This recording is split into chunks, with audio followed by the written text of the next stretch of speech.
یہ کہانی کسی سرحدی تنازع کی نہیں، یہ کہانی ایک قوم کے حق خود ارادیت کو کچلنے کی ہے۔ یہ کہانی شروع ہوتی ہے 1947 میں، جب بر صغیر تقسیم ہوا اور دنیا کے نقشے پر ایک نئی ریاست پاکستان ابھری۔ تقسیم کا اصول واضح تھا، مسلم اکثریتی علاقے پاکستان کے ساتھ جائیں گے اور غیر مسلم اکثریتی علاقے بھارت کے ساتھ، مگر جموں و کشمیر جہاں 70% سے زائد آبادی مسلمان تھی، اس اصول سے انکار کی پہلی مثال بنا۔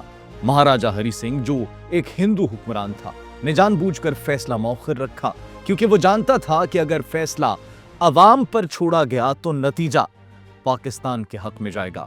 اکتوبر 1947 میں وہ لمحہ آیا جس نے کشمیر کی تاریخ کو ہمیشہ کے لیے خون میں ڈبو دیا۔ ڈوگرا افواج اور انتہا پسند جتھوں نے جموں میں مسلمانوں کے خلاف منظم قتل عام شروع کیا۔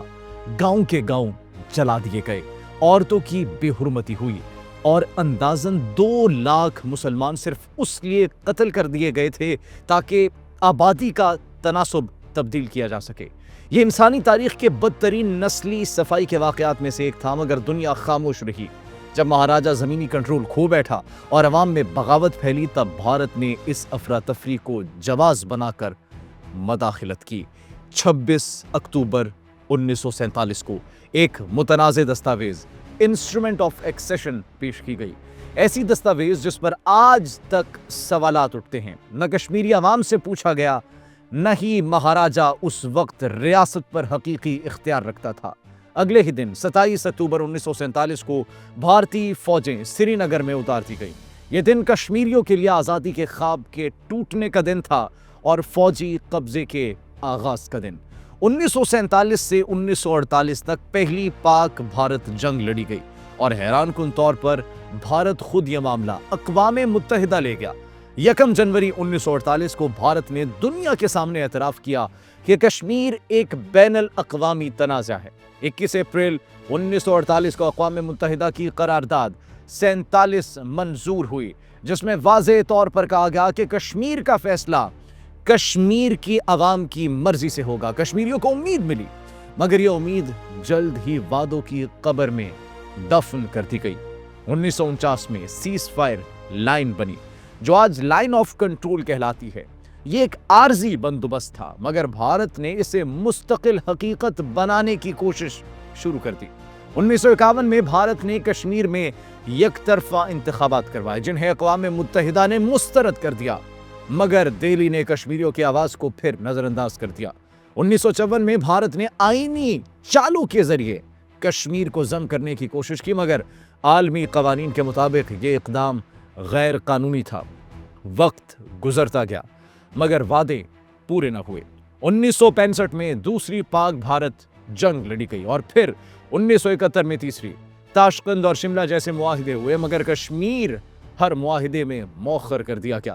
1972 کے شملہ معاہدے کے بعد بھارت نے مسئلہ کشمیر کو 2 طرفہ کہہ کر عالمی نگرانی سے نکالنے کی کوشش کی، مگر کشمیریوں کی جدوجہد ختم نہ ہوئی۔ 1987 وہ سال تھا جس نے تاریخ کا رخ بدل دیا۔ کشمیر میں ہونے والے انتخابات میں کھلی دھاندلی کی گئی۔ وہ نوجوان جو اب تک سیاسی جدوجہد پر یقین رکھتے تھے، ان کا اعتماد مکمل طور پر ٹوٹ گیا۔ یہی وہ لمحہ تھا جب مزاحمت نے نیا رخ لیا اور 1979 میں عوامی تحریک آزادی پوری شدت سے ابھری۔ بھارت نے اس تحریک کو دہشت گردی کا نام دیا، مگر یہ سوال کبھی جواب نہ پایا کہ اگر یہ دہشت گردی تھی تو پھر 1948 میں جب استصواب رائے کا وعدہ کیا گیا تھا تو وہ آخر کیوں کیا گیا؟ 1990 میں بھارت نے وہ قدم اٹھایا جس نے کشمیر کو دنیا کا سب سے بڑا فوجی قید خانہ بنا دیا۔ Armed forces special powers act یعنی AFSPA نافذ کر دیا گیا۔ اس قانون کے تحت فوج کو بغیر وارنٹ گرفتاری، بغیر مقدمہ قتل اور مکمل استثناء حاصل ہو گیا۔ یہ قانون نہیں تھا، یہ ایک لائسنس تھا، تشدد، خوف اور بے حساب طاقت کا لائسنس۔ اس کے بعد ماورائے عدالت قتل، جبری گمشدگیاں اور اجتماعی قبریں ایک معمول بن گئی۔ آج تک 1 لاکھ سے زائد کشمیری شہید ہو چکے ہیں اور 8000 سے زیادہ افراد لاپتہ ہے۔ 1998 میں پاکستان اور بھارت دونوں ایٹمی طاقتیں بن گئی۔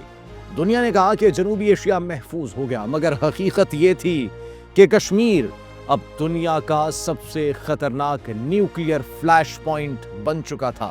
1999 میں کارگل جنگ ہوئی اور ایک بار پھر ثابت ہوا کہ کشمیر کے بغیر خطے میں امن ممکن نہیں ہے۔ 2008 سے 2010 تک کشمیری عوام نے غیر مسلح احتجاج کا راستہ اپنایا۔ اس کے جواب میں بھارت نے ایک نیا ہتھیار متعارف کروایا، بیلٹ گنز۔ یہ وہ ہتھیار تھا جس نے بچوں اور نوجوانوں کی آنکھیں چھین لی۔ 2016 میں برہان وانی کی شہادت کے بعد یہ ظلم اپنے عروج پر پہنچ گیا۔ 1000 سے زائد نوجوان ہمیشہ کے لیے نابینا ہو گئے، مگر دنیا نے اسے داخلی معاملہ کہہ کر نظر انداز کر دیا۔ پھر آیا 5 اگست 2019، وہ دن جسے کشمیری تاریخ میں سیاہ ترین دن قرار دیا جاتا ہے۔ بھارت نے اپنے ہی آئین کی دفعہ 370 اور 35A ختم کر دی، کشمیر کی خصوصی حیثیت چھین لی گئی، ریاست کو توڑا گیا اور پورے خطے کو مکمل لاک ڈاؤن میں ڈال دیا گیا۔ 8 لاکھ سے زائد بھارتی فوج تعینات کر دی گئی، انٹرنیٹ بند، فون بند، سیاست بند، کشمیر سانس بھی اجازت سے لینے لگا۔ 2019 سے 2023 تک ہزاروں نوجوان ان کو بغیر مقدمے کے جیلوں میں ڈال دیا گیا۔ یاسین ملک جیسے رہنما دہلی کی تہاڑ جیل میں قید ہیں۔ صحافیوں پر پابندیاں لگائی گئیں، خواتین کو خاموش کرانے کی کوشش ہوئی اور ہر اس آواز کو دبا دیا گیا جو سوال اٹھا سکتی تھی۔ 2024 سے 2026 تک بھارت نے ایک اور مرحلہ شروع کیا، آبادی کی تبدیلی۔ غیر کشمیریوں کو ڈومیسائل دیے گئے، زمینیں ضبط کی گئیں اور کشمیری شناخت کو مٹانے کی منظم کوشش کی گئی۔ یہ وہی پرانا حربہ ہے جو دنیا نے فلسطین میں دیکھا، زمین لو، شناخت مٹا دو اور تاریخ بدل دو۔